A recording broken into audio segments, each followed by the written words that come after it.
Hey everybody, this is Andy with Patterson Adjuster Training.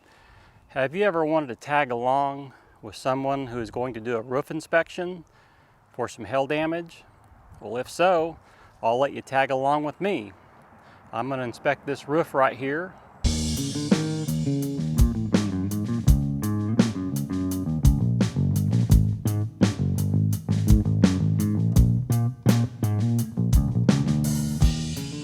Now here's the deal.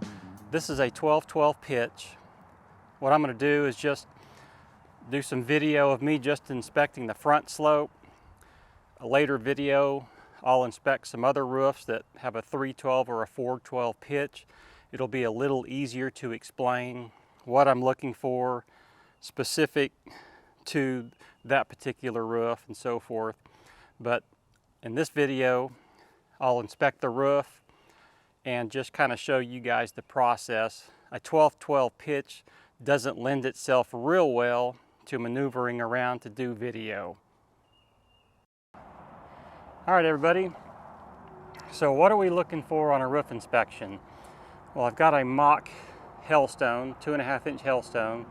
So when the hail comes down, it hits this shingle and it creates a bruise, either on this upper laminate or this lower laminate shingle.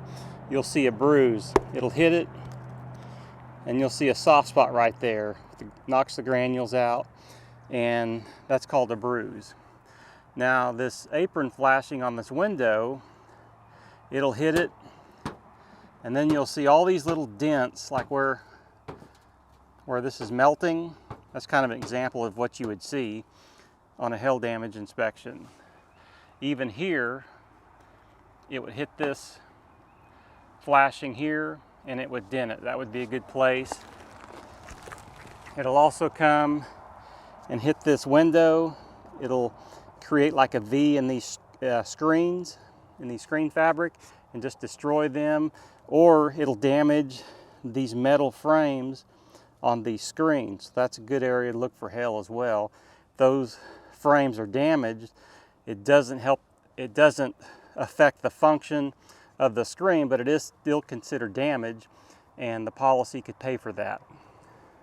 But you can see on a steeper roof, like if the hailstone falls straight down, it's got more of a perpendicular free fall to this shingle.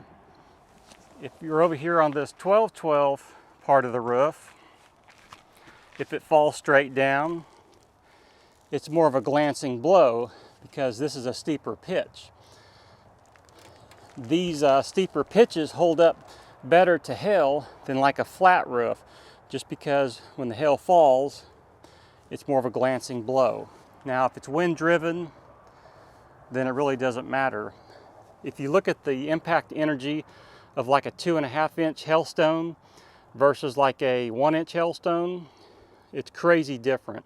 So much more impact energy for a 2-inch hailstone like this.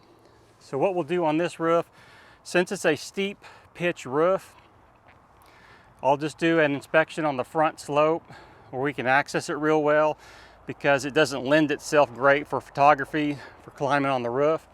But when you get on the roof, first thing I do is, obviously when you're getting on the roof, check the gutters. Normally a hailstone is going to hit this lip, or it's going to hit down here in the trough, or it's going to be wind driven and hit the front side. So I check that when I get on the roof. I check my metals. I go to my ridge cap, I check that.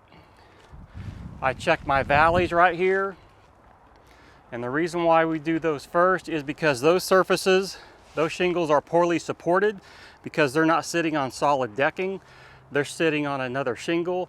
So they're poorly supported, and they will damage quicker than these filled shingles will. So let's get going on our inspection. Okay, so I've got the goat.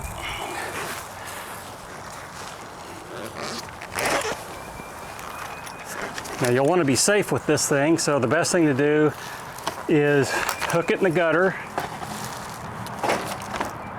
probably hit a bracket. And just lay it over. You'll want to put your cougar paws on because this is a 12-12 pitch. Now you can put these covers on there and walk around the house with them. I don't like doing that just because they sometimes slip off. So I'm going to put my cougar paws, then we'll get on the roof and do a quick inspection.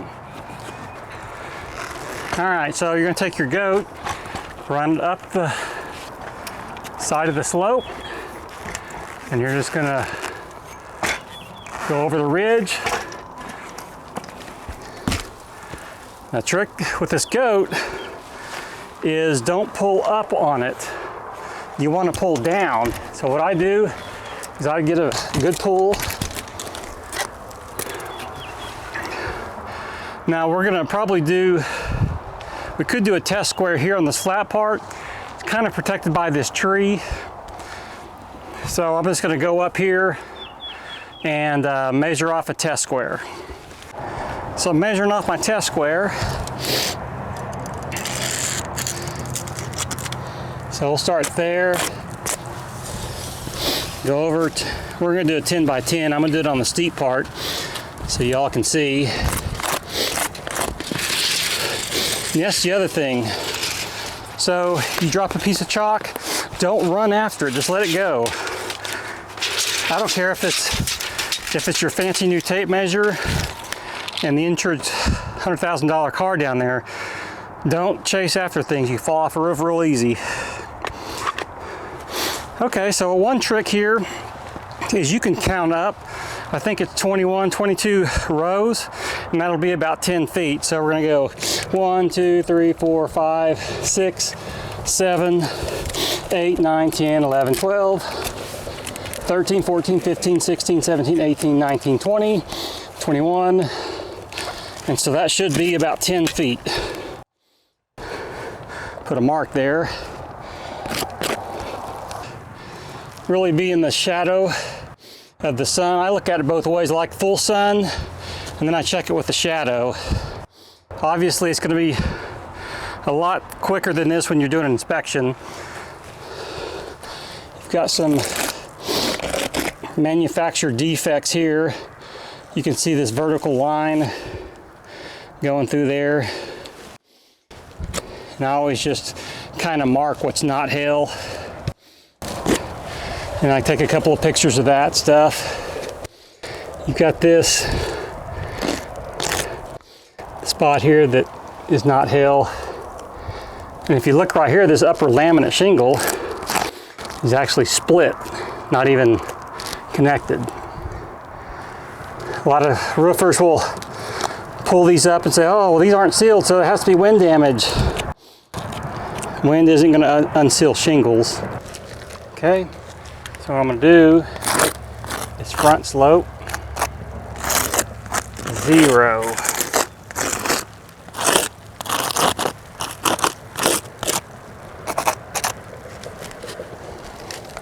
Okay, there's our front test square. As you can see, no hail. And just so you guys know, I'm being careful. I'm staying away from the eave. That's our front test square.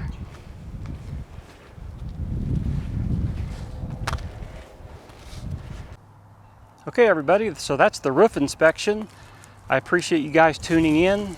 I've got a separate video where I do the inspection on the elevations.